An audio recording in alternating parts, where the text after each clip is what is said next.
hindi may pagkakaila na napakaganda ng nature.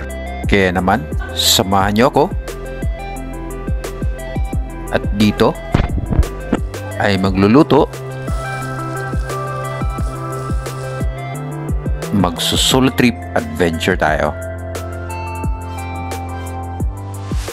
Kaya tara, let's go!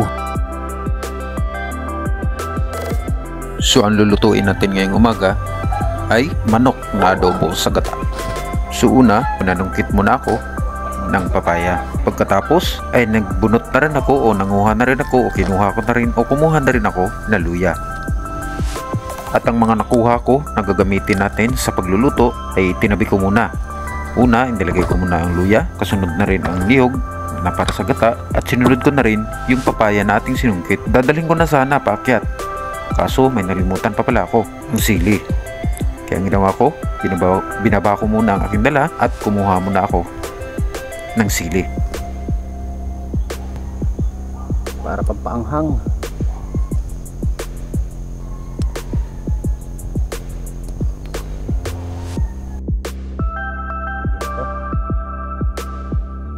Pagkatapos ko kumuha ng mga sili, ay kinuha ko ang aking secret weapon at tinanggal ko na rin ang balat ng niyog.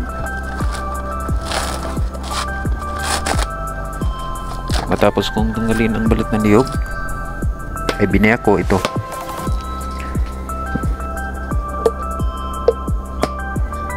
Matapos ko mabiyak, ay kinayod ko na rin ito.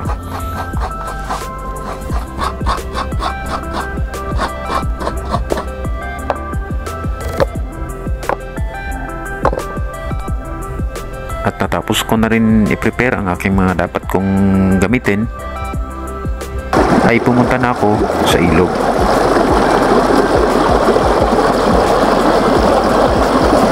Una ay hininda ko muna ang mga panggatong na ating gagamitin.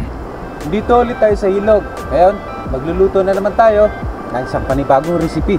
Dito na tayo magluto para masarap sa pakiramdam. Tanging lagaslas lang ng tubig ng ilog yung ating maririnig at mga huni ng ibon. Kaya naman, simulan na natin.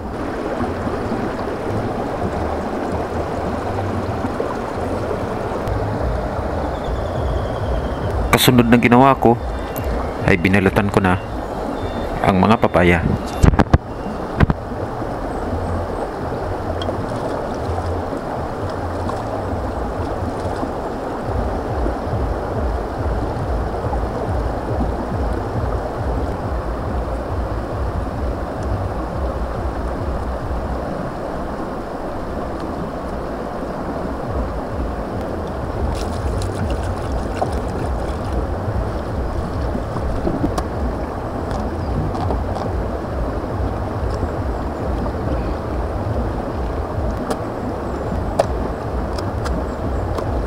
Sinunod ko na rin i-chop ang mga ricado, kagaya na sibuyas, yung bawang at ang luya. Gustuhan ko lang magluto dito kasi magluto ka dito, napaka-peaceful. Tapos isa pa, pag nagre-record tayo, wala tayong mga maririnig na mga tugtog. Bawang, yung luya na binunot natin doon kanina, fresh na fresh. Linaw ng ilog natin ngayon. Salamat tayo kasi ang ganda ng ilog, linaw, ganda pa ng panahon.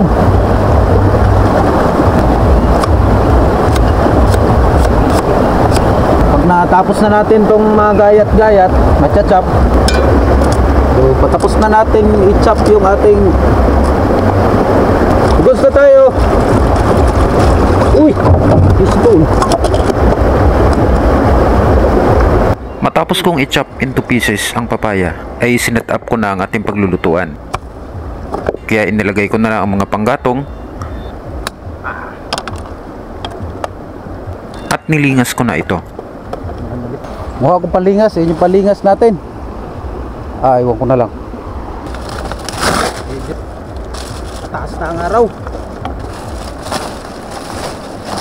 tayo ng init.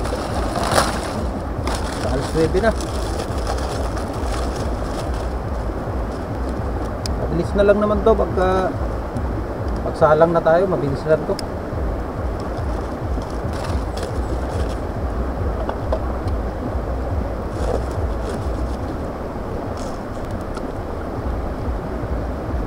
Ang lakas ng apoy. Talagang unlimited tayo dito. Maya lamang ay nilagay ko na rin ang kawali. Naglagay na rin ako ng mantika para magisa. At ginisa ko na ang mga ricado at ang ating manok.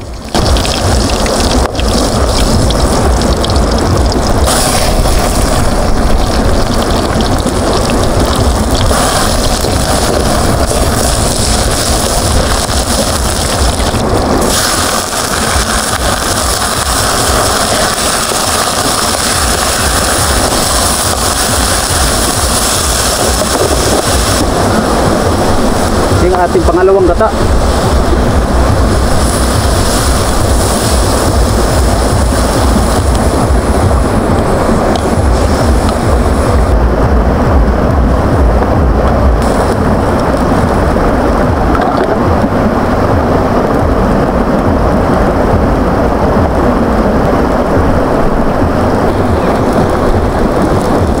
Paminta,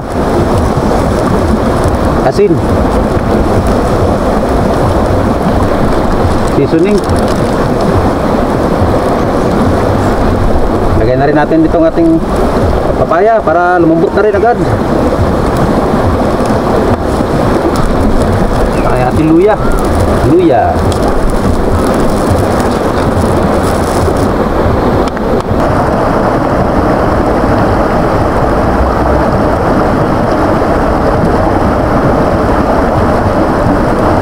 Lalagay natin yung ating unang gata.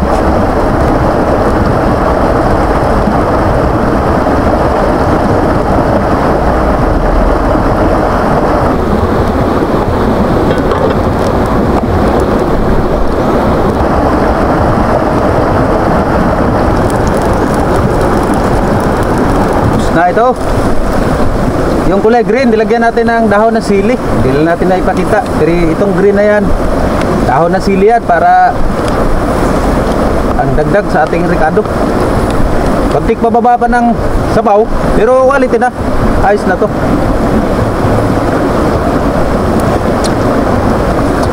Goods na, tamis, tapos mabango. Kisi-kisi ang bahaw meron.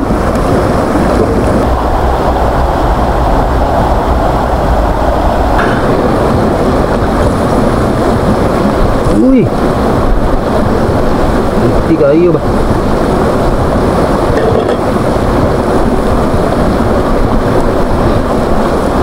Ito na yung ating binataan.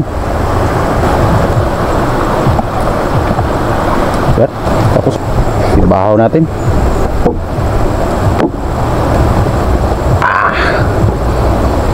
Guys, ito yung ating finished product.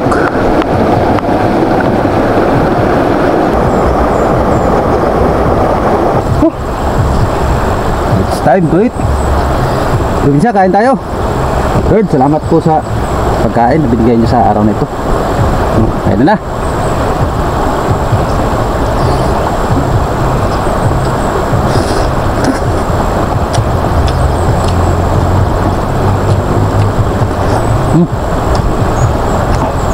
Hop.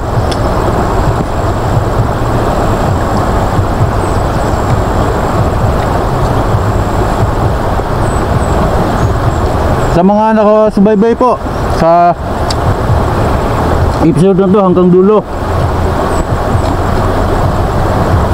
sana po ay may natutunan kayo sa aking ipinalabas ngayon na panibagong episode. Maraming salamat po sa inyong panonood. Till next time, dito po ulit tayo. Magpapala rin. Salamat tayo sa pong may kapal sa Panginoon kasi ganda ng araw binigay sa atin. Hanggang sa susunod. Until next time, please follow sa aking page at subscribe na rin po sa aking YouTube channel. God bless and cheers!